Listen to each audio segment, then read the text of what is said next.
Okay, thank you, Daniel. Okay, good morning, good afternoon, good evening, everybody. I'm Paolo Migliari. From I would like to welcome you all. And in this new session. Okay. As Daniel would say, we are really trying to address in almost 1 hour.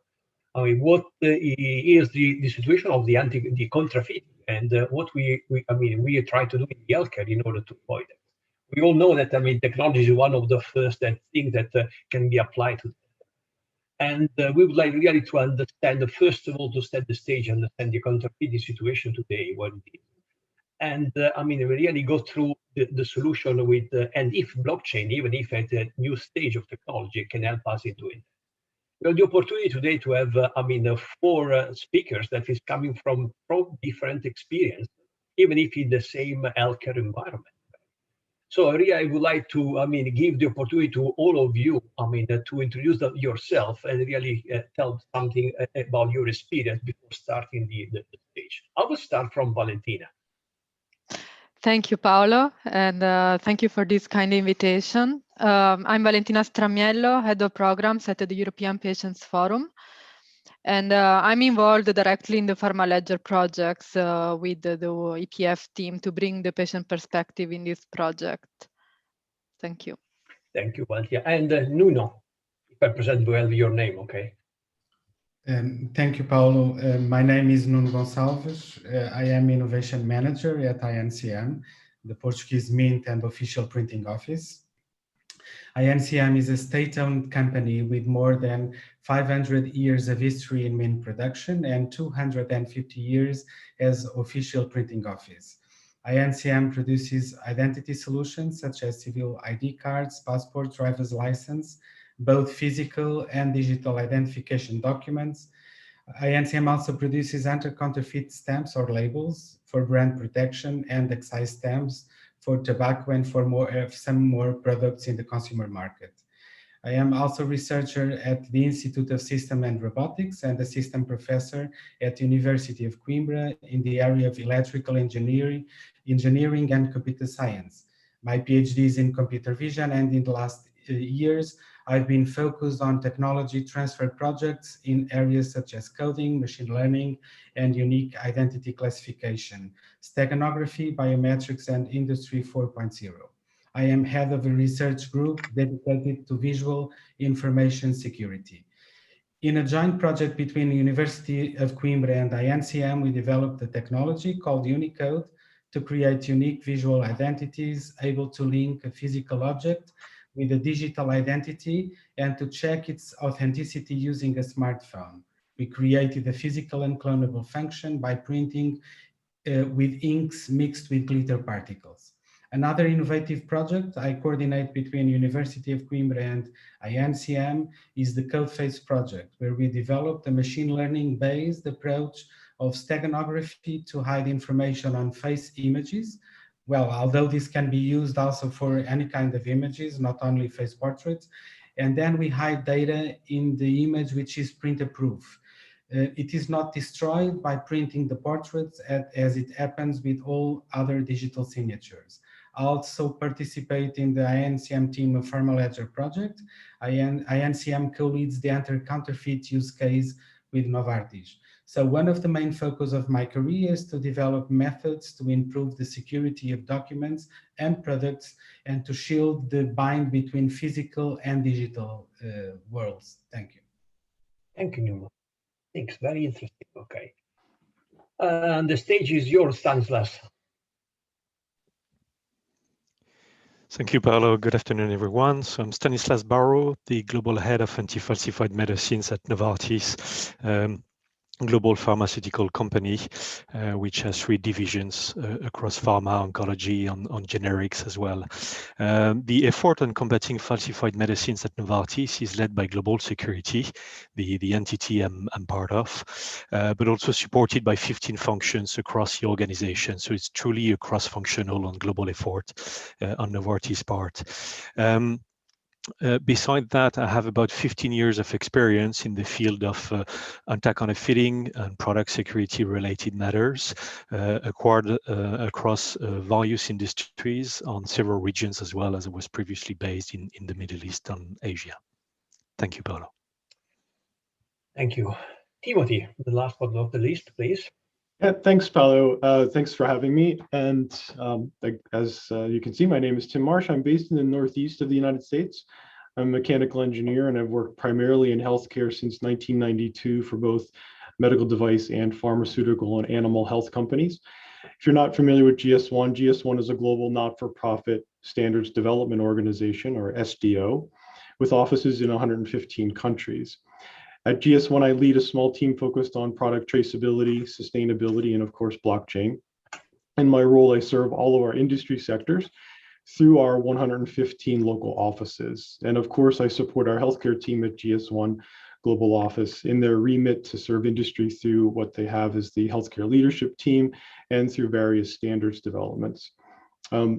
Notable for our time today is that I spent 12 years at Pfizer working to identify, develop, and deploy anti-counterfeiting and brand protection technologies and solutions to their prescription and over-the-counter medicines. I also led global projects to implement technologies to improve patient safety. These included large deployments of anti-counterfeit technology on products such as Lipitor and Viagra, large projects to do hospital unit dose on packaging across Europe, and I have a fair amount of product serialization experience in deployment of RFID and 2D coding to comply with the regulations we're most familiar with, probably Drug Supply Chain Security Act and the Falsified Medicines Directive from Europe. And I was actively supporting and leading serialization programs and projects between 2003 and 2017 in healthcare just before joining GS1. Thanks. Back to you, Paolo.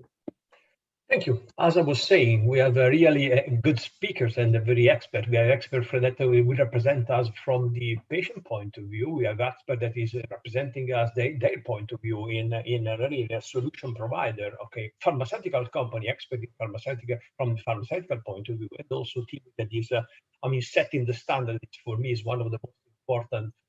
Approach in which we can really all collaborate in order to find a solution that can really defeat or maybe compete, because at the end of the day, we can really think of competing, because there will be always something that is a continued competition with the anti-counterfeiting and counterfeiting things. Okay, just to really set up the stage, I would like really to ask you, Stanislas, make a sort of point of the situation, okay, in which how this you as a representative of Novartis, one of the most important pharmaceutical company in the world, you are really doing against this challenging problem of anti-counterfeiting, and how you are going to really overcome this solution. Thank you, Paolo. Indeed, I think it's important to really stage this a little bit, and so that everybody understands in the audience really the problem we're really talking about and get a good grasp about this. So maybe I'll first address the position from the World Health Organization, which again in early 2020, right before the pandemic truly started, already announced that tackling the issue of substandard and falsified medicines should be a priority focus area in the years to come to address the urgent global health challenge of expanding access of quality medicines to everyone. And that was right before the pandemic started. And now the world is still struggling with a global pandemic, and protecting patients and the healthcare professionals from the risk of falsified medicines has never been so important. Yet, the last 12 months have shed a crude light on the reactivity, the agility on the grid of criminal organizations, basically maximizing their profits at the expense of patient safety and society in general.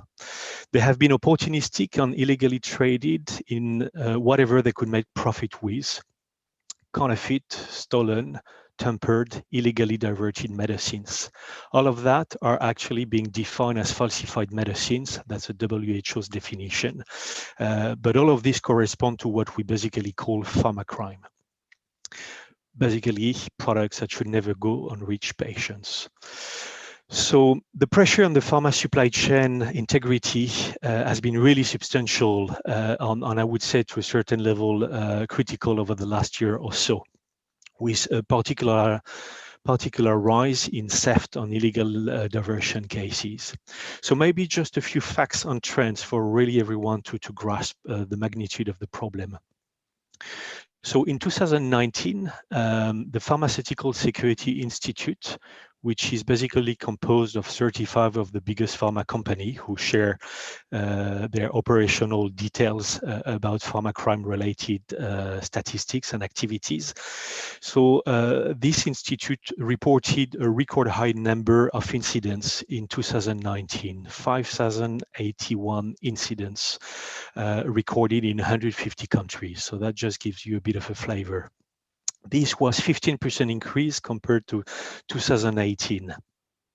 But if we want to look at that over time, over the last 5 years, basically the Institute recorded a 69% increase over 5 years. So you can just see year after year, the problem has been just increasing. In terms of therapeutic areas, the most targeted, genitourinary, wouldn't be a surprise. I mean, that's how it all started years ago. But things are getting to really a level with some other therapeutic areas. And now you see a lot more of central nervous system related drugs, anti-infectives, cytostatic, hormones, oncology. They are among the most targeted therapeutic areas. And that's pretty serious also for patients. And this was only 2019. Then we entered 2020, and as you all know, falsified and substandard masks, hydroalcoholic gels, testing kits, treatments, vaccines have reached the market shortly after the genuine ones were being shipped or distributed. In a number of countries and markets, you even had actually falsified medical products reaching before the genuine ones, and that's also a very big deal. In October 2020, the World Customs Organization reported on the results of their enforcement operation STOP, which took place from May to July 2020. Of that year, at the beginning of the global pandemic, basically, or in the very first few months. So it was actually a very interesting timing. It was planned before, but it so happened at that time. Novartis and several other pharma companies actively contributed to the preparation and the rollout of these global operations. Basically, law enforcement entities from 99 countries were mobilized for this enforcement operation. This led to the seizure of 300 million units of falsified medicines, 300 million. 47 million units of falsified medical supplies, such as masks, gloves, testing kits, and 2.8 million liters of falsified hand sanitizer gels. So just to give you a bit of an overview on this. Again, and I could carry on, there are lots of examples. US Homeland Security reported in 2020 that they seized worth of 47 million USD of COVID-related products. And they arrested 235 individuals. Again, just 2020 and just related to COVID only. There is also an estimation that the black market has grown by 400% in 2020, fueled by the pandemic. In December 2020, again, so just at the end of last year, Interpol issued a global alert to 194 countries, basically warning them to prepare for organized crime networks targeting COVID-19 vaccines and treatments, both physically and online. And internet is a very big deal and problem because it's great to see e-commerce flourishing, but that's also a big deal when it comes to the distribution of falsified medicines. And we've seen that trend growing through the pandemic, of course. Finally, I would conclude that this factual review by saying that the vast majority of falsified medicines that we tested at Novartis, actually, over 90% of them were tested level 3 in terms of patient safety impact. And for us, level 3, as our methodology, is the maximum patient safety impact you could have. It leads to therapeutic failure or death of the patient. Over time or immediately, really depends, but basically it has a very serious consequence for the patient. That's a vast majority of the cases of the ranking, level 3, quite simply because either these products do not contain any active ingredient, or they contain the incorrect one, or worse, they contain harmful chemicals. So you see pretty much what we're dealing with here.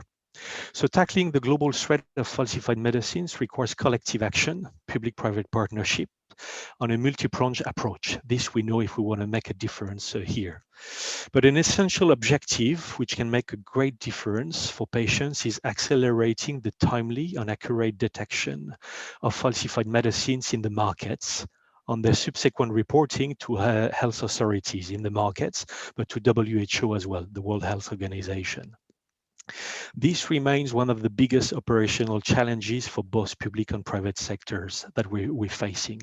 And for that, we need to leverage the power of digital innovation for both packaging verification and product authentication.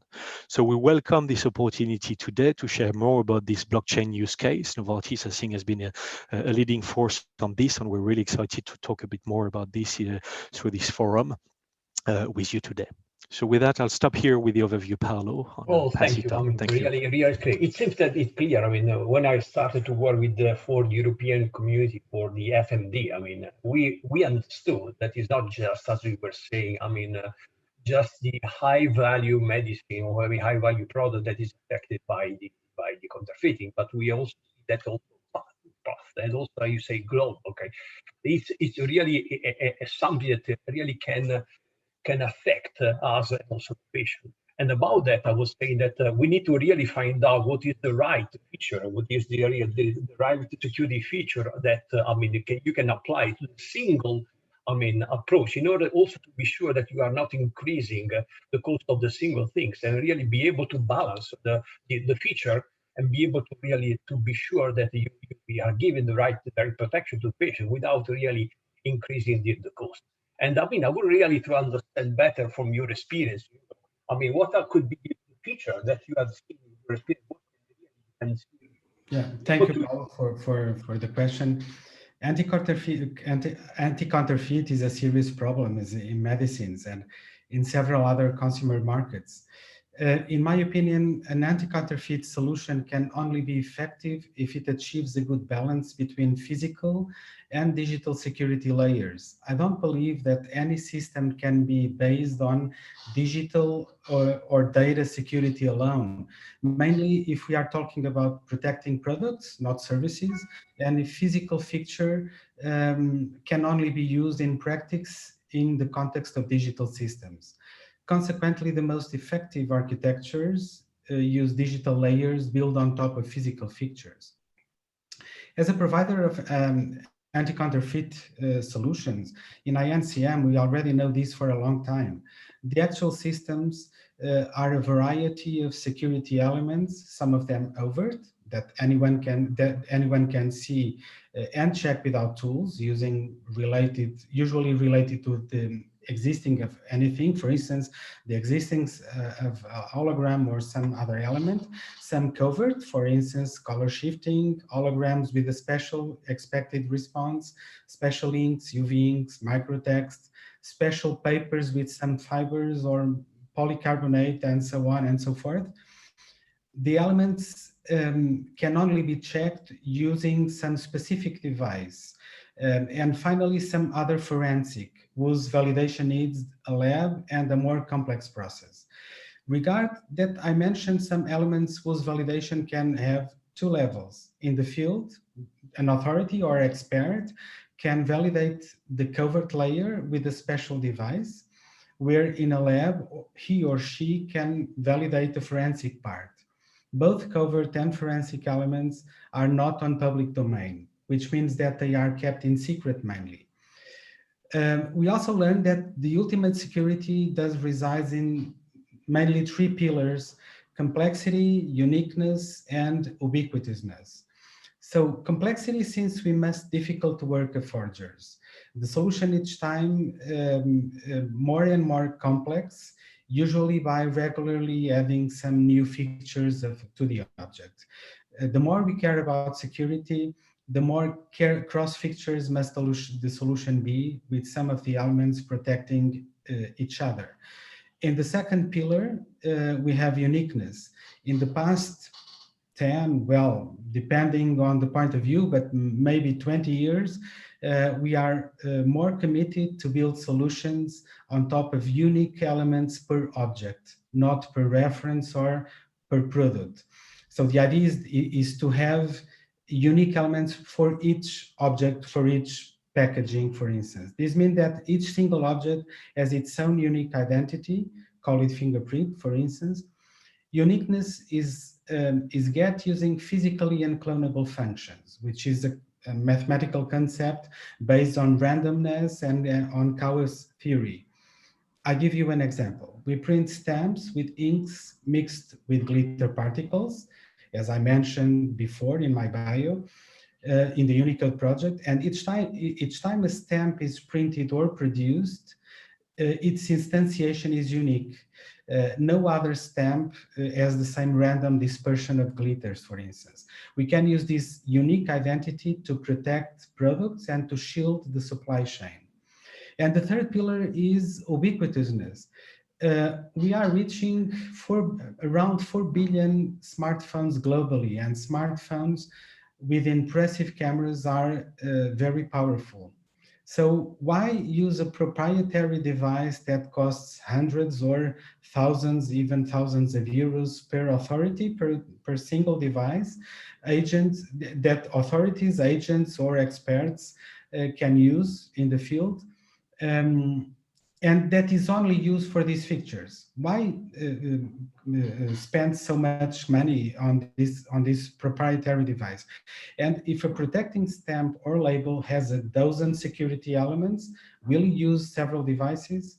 Well, the answer, obvious for me, is that smartphone capabilities can be much explored. Of course, there are some features that no smartphone can yet validate, but it is incredible the number of security elements whose validation is now being transferred to the smartphones. Even smartphones got several other technologies that they integrate nowadays. So users, patients, or authorities are entitled to interact with the products. With medicines, for instance, there's a lot of interaction, possible interaction. And then over physical features comes the digital part. So digital layers of security can be very inventive. There are dozens of digital layers of security, and we can use cryptography, cross rules, machine learning, AI to protect products, and many more. There are also many solutions leaning towards georeferencing of data to protect the supply chain. And this is where blockchain enters as well. As a scientist, I am not used and not convinced, of course, in talking about unbreakable systems, but I am convinced that the available technology using physically unclonable functions and blockchain is one step forward counterfeiters. We just need to use this availability, this technology availability to bring very strong security to medicines, as we are doing in the use case of PharmaLedger, for instance. Another important issue is whether we are protecting the packaging or the product itself. This is a very complex issue. And of course, I guess that we cannot avoid protecting the chemicals themselves, the drugs, but if we compare the amount of variety of technologies to protect in packaging and in medicines, in the medicines themselves, we see that it will always be much easier to protect packaging, at least if we envision to build more interoperable systems. I mean to protect in the field, in pharmacies or hospitals, for instance, since in forensic labs, the medicine must be analyzed as well, always, of course. That's why I see that we need to invest in better tamper-evident packaging and to secure the supply chain just from the beginning. To sum up, I see that there are many security elements out there, and several providers create different solutions whose pillars are complexity, uniqueness, and ubiquitousness. So possibly the step that is missing is to gather all these features in interoperable, collaborating system, always protecting industrial property and industrial secrets, of course. So yeah, this is my point of view. Thank you. Really, thank you. So I really agree with you. Okay, it's not a unique receipt, I would say, before, but there is a really different approach that you can apply. And maybe I agree again that, I mean, blockchain with this approach of being trusted and also I mean, you can share the data in a very easy way. Everybody can really access to that with the different device that we can use, and also device that are not specific to that could be really is the solution for that. Okay, and for that reason, I really would like to call on the stage, because I mean he can share with us this type of approach, how the blockchain can really facilitate and be a perfect ground for the solution that Nuno was describing. Paolo, was that for me? Sorry. Yeah, for you, Timothy, sorry. All right, so I just have a little perspective, and then I'll go into the architecture of the solution. So just to add to and maybe complement what we've heard so far. So during my time at Pfizer, this proved valuable in terms of understanding the scope of the problem across legitimate and illegitimate channels. So what do I mean by that? Legitimate channels are where you're actually buying or getting your medicines from a licensed practitioner, either in the hospital or pharmacist or clinic. Illegitimate is everything else, to websites that sell fake medicines, to the back rooms and shops that might be selling and providing fake medicines or medical devices. And during my time, our mantra was to deter, detect, and disrupt the bad actors. So among other blockbuster drugs, I spent considerable time working on Viagra, as some will regard as one of the world's most heavily counterfeited medicines.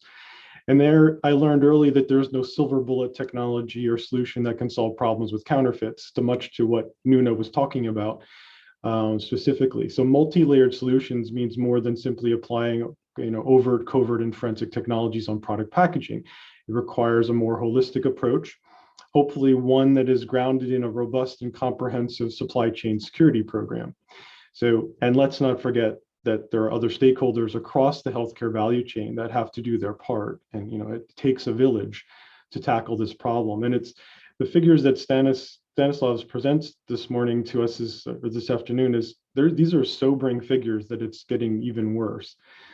If I focus for a moment solely on legitimate channels, where actors, including patients, believe they are trading and receiving genuine products, it's how, in my experience, the counterfeits were primarily detected in the legitimate channel. It was rather remarkable. The majority of time, it was through a product complaint from a patient or pharmacist. For example, my tablets are different, they're a different color. I've been taking this medication for a long time now, and suddenly my side effects are different, and I don't understand why. Or the packaging has changed in a certain way that makes me uncomfortable. Perhaps there's a different language on the package that wasn't there before. Now, fortunately, these instances, in my experience, were actually very rare, and specifically in developed economies. So certainly product serialization to meet regulations like the FMD should improve overall supply chain security and positively impact patient safety. However, those regulations and their solutions don't necessarily bring the means of detection to the patient. One of the architected solutions by the Pharma Ledger team, which I'll show you in a moment, is built upon the e-leaflet with a scan of a 2D code using a phone app. And this may represent a step change in reducing and eliminating counterfeits in legitimate supply chains, because now you're empowering patients to actually participate in the solution itself. With that, let's hope this share works properly. Am I doing okay on time, Paolo? I hope so. Okay. All right. Just a confirmation, you can see the slide. Yeah, okay, perfect. So this solution that is in answer to the use case that Pharma Ledger has very thoroughly developed that describes the problem of counterfeits in the pharmaceutical medical device supply chain is what you're looking at now. And there's several layers to this. So at the core is based on an EPI or e-leaflet, or the electronic version of the patient information leaflet. If it was in the US, it might be built upon what's called the med guide. This is a piece of material that actually is meant for a patient. It's not what's meant for a doctor or pharmacist. And through use of the 2D code that we'll be putting down on products to meet regulations, the FMD in this case, they would use an app on their phone and scan the code, presumably to get to the information that instructs them on how best to take their medication, whether they take it with food, what times of day. Then beneath that, behind the scenes, what goes on is a check. And the manufacturer in this case is looking at the data that's carried in the 2D code, the global trade identification number, lot batch, expiry, and serial number. They're checking for the validity of the serial number and the product combination itself, the GTIN and the serial number. They're checking for the status. Has this product been recalled, as an example? Has there been anything specific to safety and use updates that need to be communicated to the patient? Are there features available, which was what Nuno was talking about, and I'll get to that in the next layer here. Is this product suspect? So is there something happening in this region of the world, or where this authentication is occurring, that gives us reason that we need to do something, we need to take some action as the manufacturer? And then those results are, or some sort of results and responses given back to the patient. If it doesn't need to be, but it could be given back to the patient. And now you're probably thinking, Tim, well, oh my gosh, that opens up just a Pandora's box of potential issues respective of what type of data is being shared, and privacy concerns, and even the messages that are given to patients in this regard can be particularly sensitive. So the good news is the PharmaLedger team that's working on this has a work package that's meant to expose all of those concerns with that type of messaging back to a patient, and then seek some resolutions and some guidance for industries as to what are the best approaches for that. Let's move to the next one. So as I mentioned in the previous line with number 4, the feature available. So what is this? This is, if there is a feature available, the consumer patient might actually be prompted to check the feature and then provide an input. This could be, is there, respective of FMD, it could be related to the tamper evident seals that are supposed to be placed on packaging.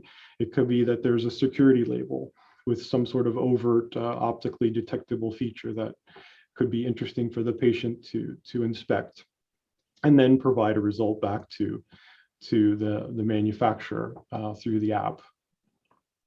And then finally, what I look at is one of the most interesting and perhaps valuable aspects to the broader opportunity to secure the supply chain and improve patient safety is this data that can be generated through these activities taken on the part of anyone scanning the codes, whether you're a licensed physician or pharmacist or a patient.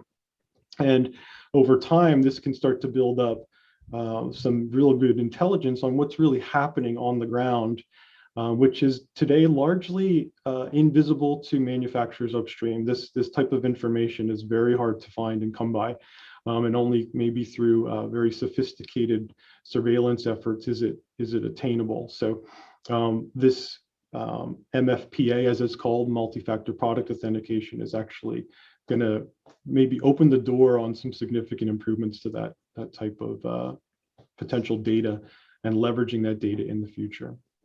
So Paolo, I think that's it for me. I'll stop sharing. And yeah, thanks. Very, very clearly.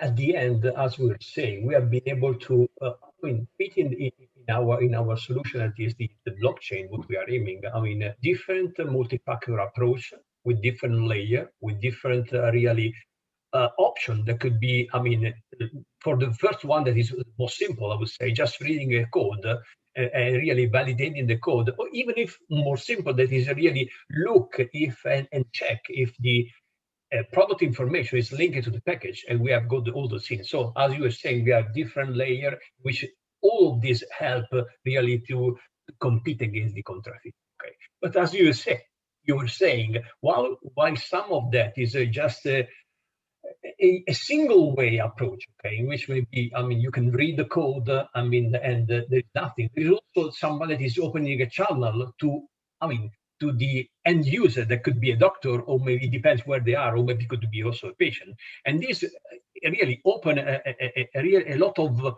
question, really, how to manage that, because I mean, you are really starting to open a channel, a two-way channel with the end user that most of the time could be the patient. So also the data privacy point of view need to be really taken in consideration in these things, even if we are really doing all the things that is really to protect everybody, but first of all the patient. And that is really the reason why I was taking you at the end, Valentina, because the most important thing is to really try to understand how this will affect the patient, and how you think that, I mean, this solution can really help the patient, really how to overcome that. And also the power of the patient with all the new device that are really almost of us at the end. They got Thank you, a Paolo. super phone, okay. Yes, indeed. Just to put it into context, my brief interventions, European Patients Forum is the European patient organization representing all patients across diseases and countries in Europe. And of course, when we talk about patients with chronic conditions, we have to acknowledge that these are the people with live with first-hand experience, because they have to self-manage their conditions most of the time. And therefore, they are also regular end users of pharmaceutical products, but even any other technologies in the healthcare systems. Of course, this makes them more subject to potential access to our counterfeit products.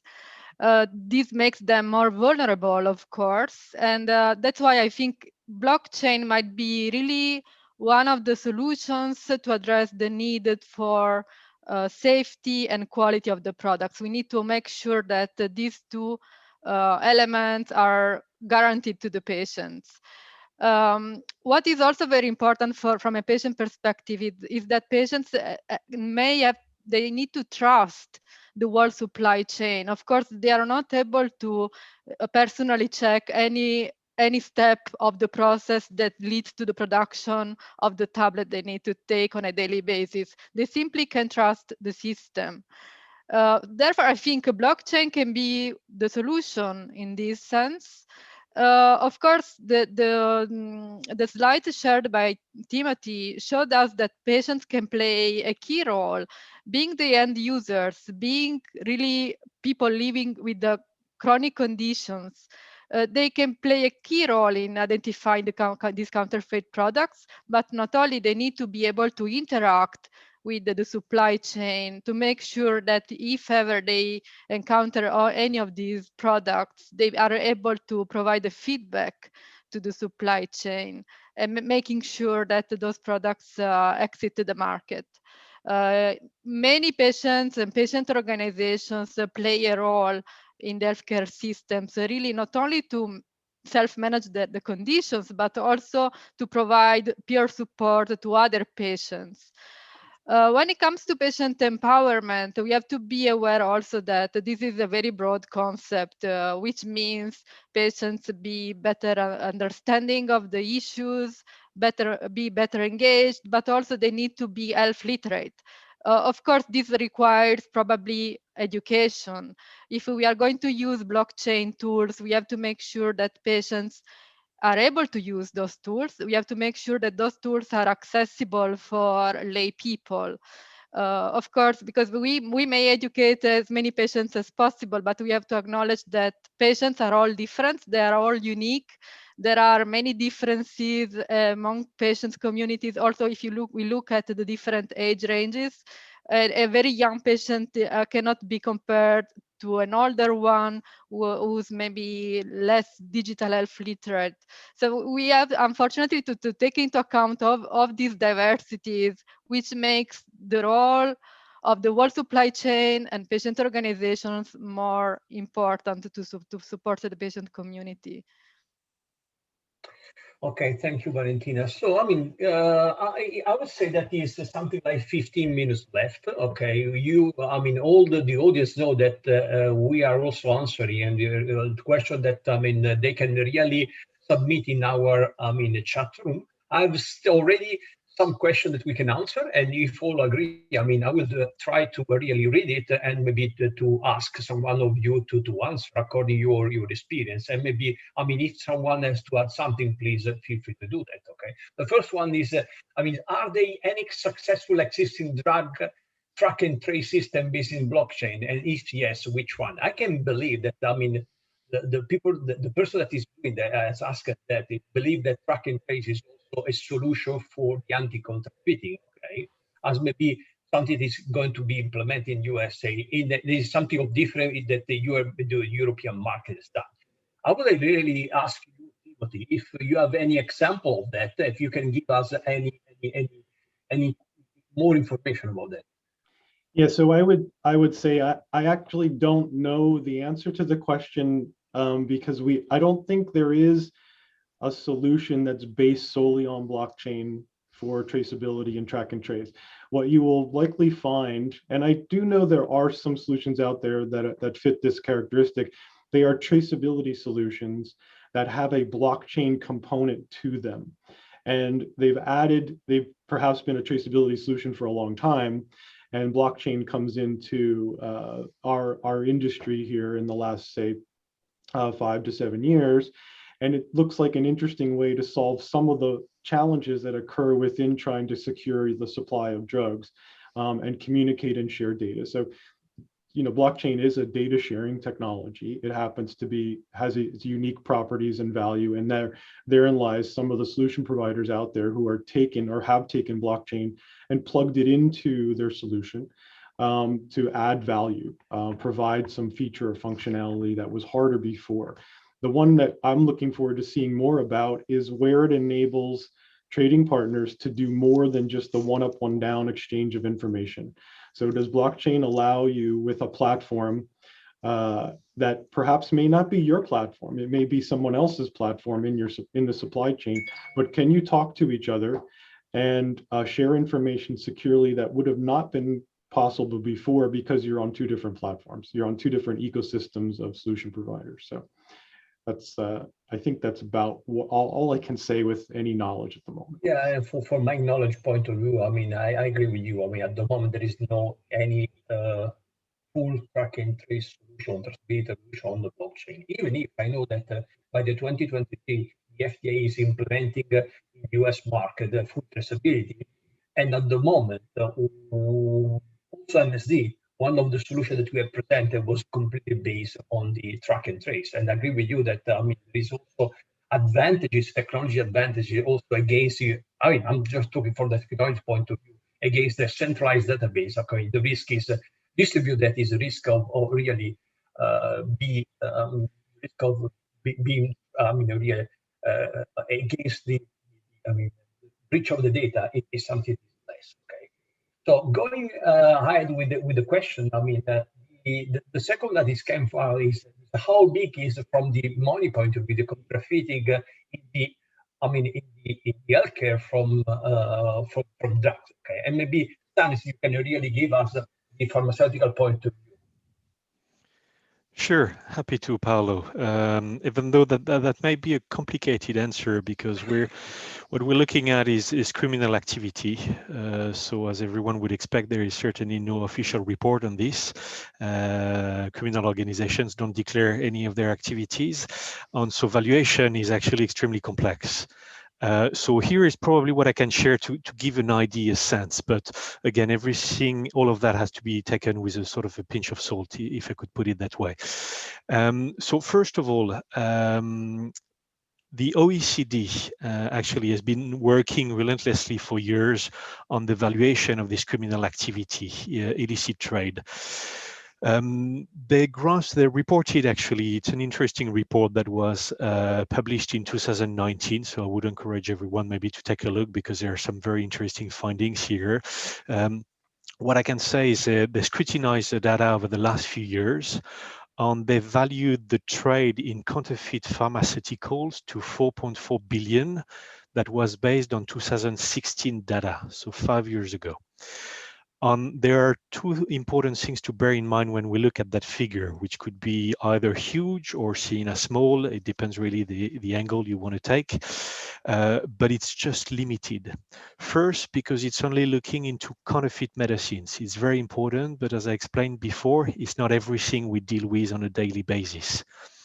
Falsified medicines, usually you look at counterfeit medicines, but you look also at stolen, tampered, or illegally diverted medicines, which should not go to patient, and all to a certain extent have patient safety impact as well, considerations. So we take a holistic approach. This figure only covers counterfeiting.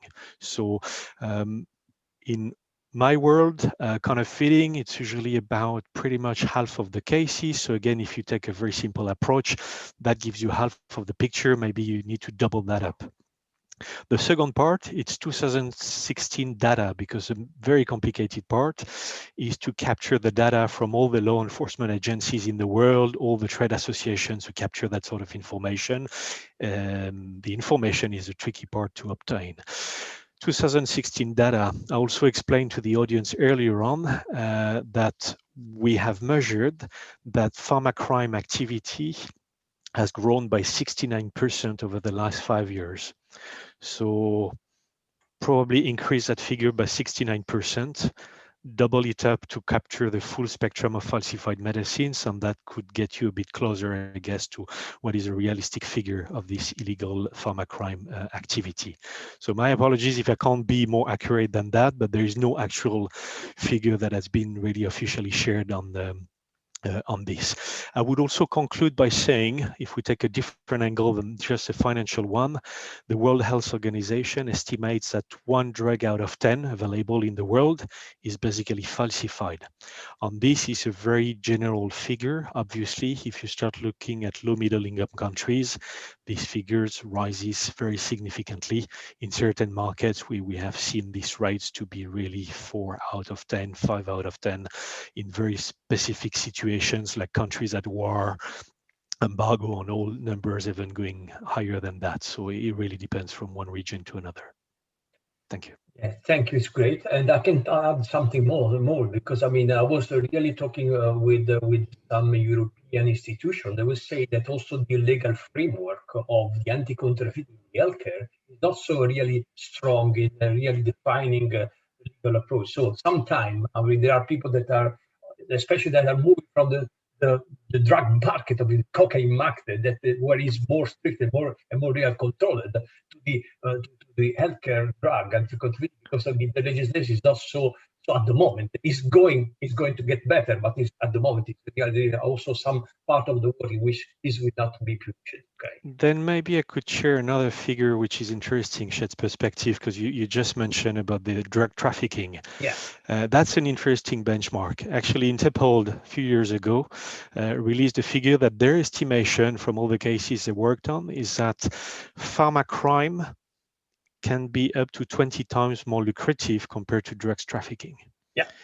Because if we bear in mind that counterfeit medicines basically don't have any active ingredient, they have nothing at the best situation, they can be really chemicals and horrible stuff in there.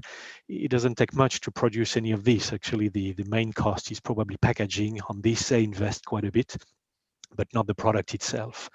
So it's extremely lucrative for criminal organization, and the ratio compared to drug trafficking is actually shocking. So that's another figure I thought I could share.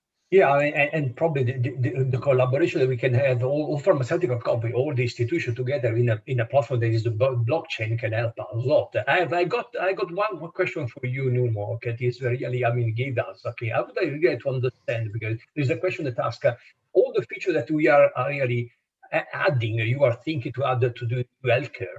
I mean, it's almost the same that we are also adding to the other market, maybe the luxury market or some other things. Okay. Yes, as a matter of fact, the fixtures can be used in several markets. So in medicines, but also in excise stamps for tobacco, for instance, or alcohol, or even for luxury products. So actually, because the technologies are to be validated by devices, and it's the same to be validated in a medicine packaging, or for instance in a bottle of wine. So usually the stamps usually the solutions tend to add something to the packaging or to build directly on the packaging, which is which are different solutions and can be even complemented.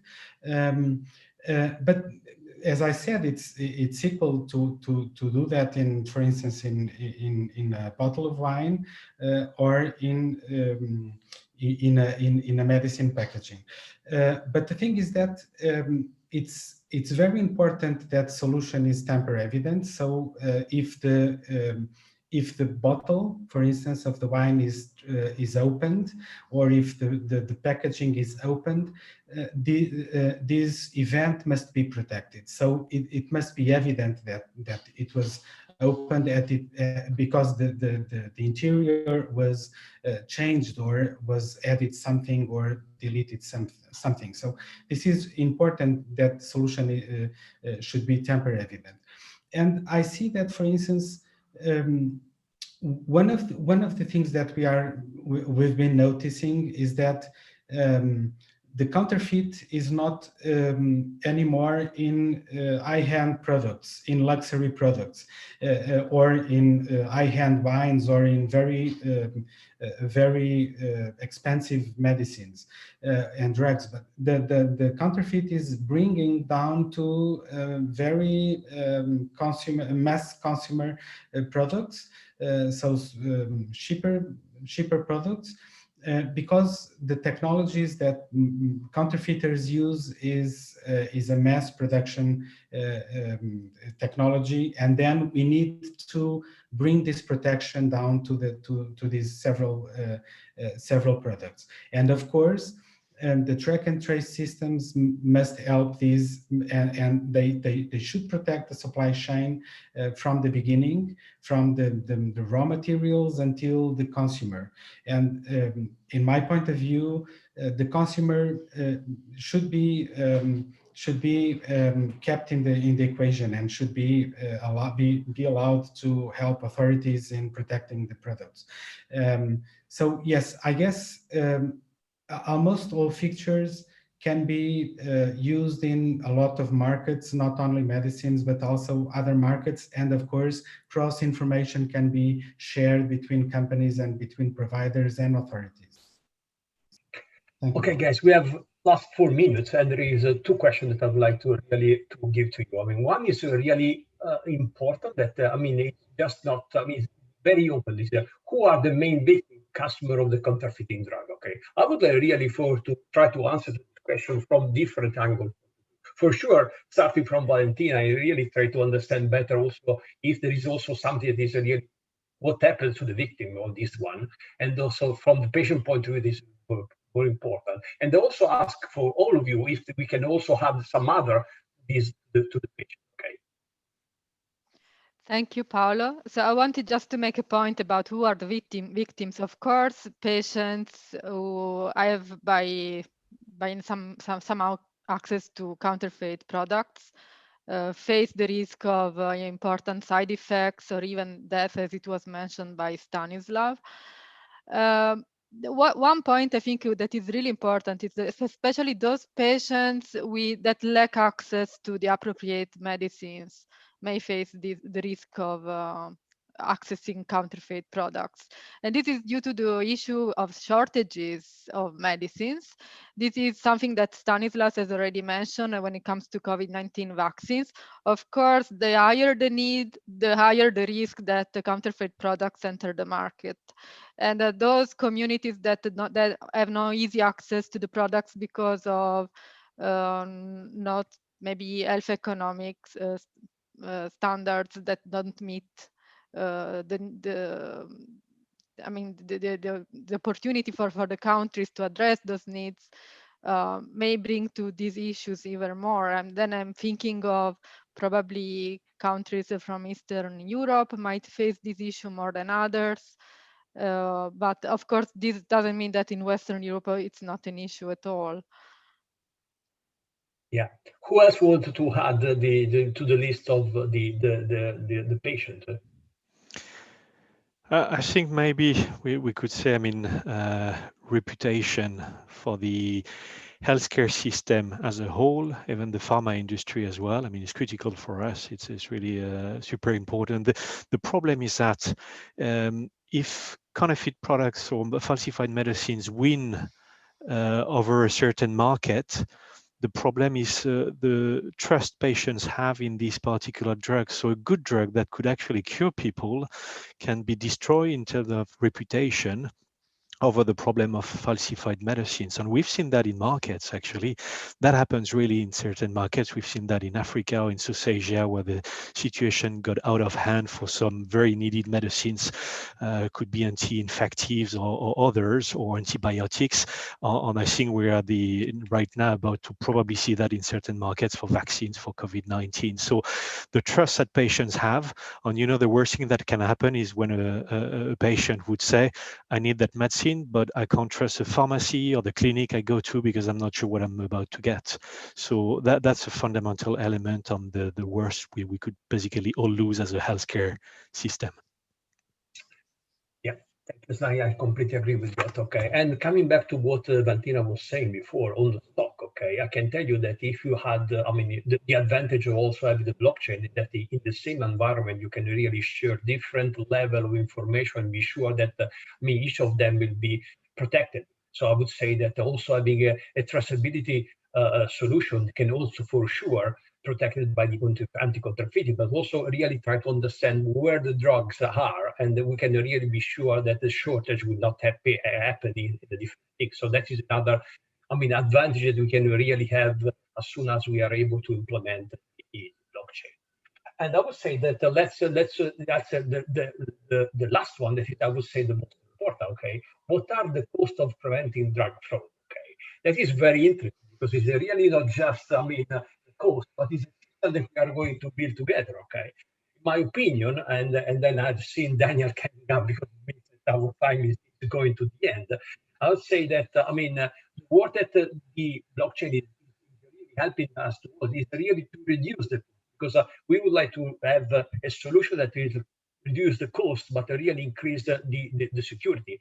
And being all together, pharmaceutical company, and also institution working on the same platform, we can share the same standard as GS1 would say.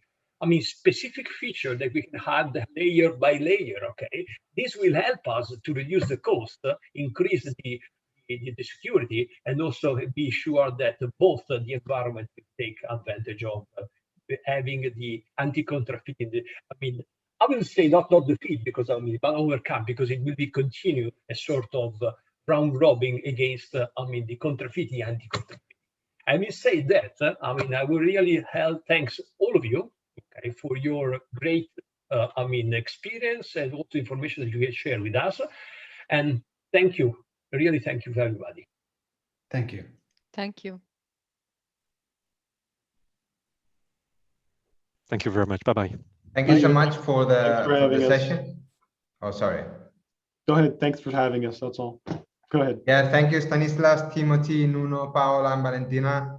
Thank you so much for sharing a lot of insights from the healthcare industry. I hope we managed to answer some of the questions that we had. Now, time for another session, the last one of our Pharma Ledger track, and I hope you can stay for another panel longer. Thank you so much. Thank you. Bye.